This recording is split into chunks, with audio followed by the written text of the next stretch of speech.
Chapter 8. The Truth in the Tuxedo. The trio stood in the doorway of room 715, the silence between them heavier than the velvet curtains swaying at the open balcony.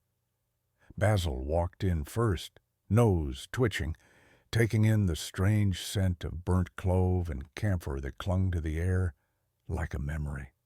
Juniper opened the desk drawer. Empty. She opened the second drawer. Inside a single glove. Ivory white. Immaculate. Folded into the lining. A playing card. The Queen of Spades. She's no assistant, Juniper whispered. From behind them, Jacques' voice creaked like a slowly closing door. She was the show. They turned. The magician stood at the threshold, but something in his eyes had shifted. Gone was the nervous flicker. Instead, a calm resolve settled in.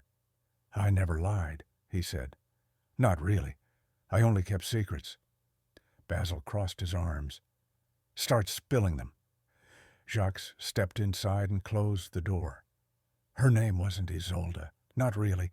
That's the role she played. Her real name was Sylvette. She was the original headliner here, dazzled audiences in the cabaret suite until one night, nearly 10 years ago, she vanished mid-performance. "Vanished?" Juniper asked. "Like a trick gone wrong?" Jacques shook his head. "Gone like smoke. No trace. Only her gown remained, still warm. Management declared her dead. The hotel replaced the mirrors in the cabaret suite, but I knew she hadn't died. I saw her, weeks later, in the reflections, watching." Juniper paled. "Reflections?" "She never left. She hid, in the passages between rooms, in the ventilation ducts, the crawl spaces, the old magician's lofts. She became something else, a whisper, a trickster. She called herself the Queen of Spades." Basil narrowed his eyes. "And you? What was your role in all of this?"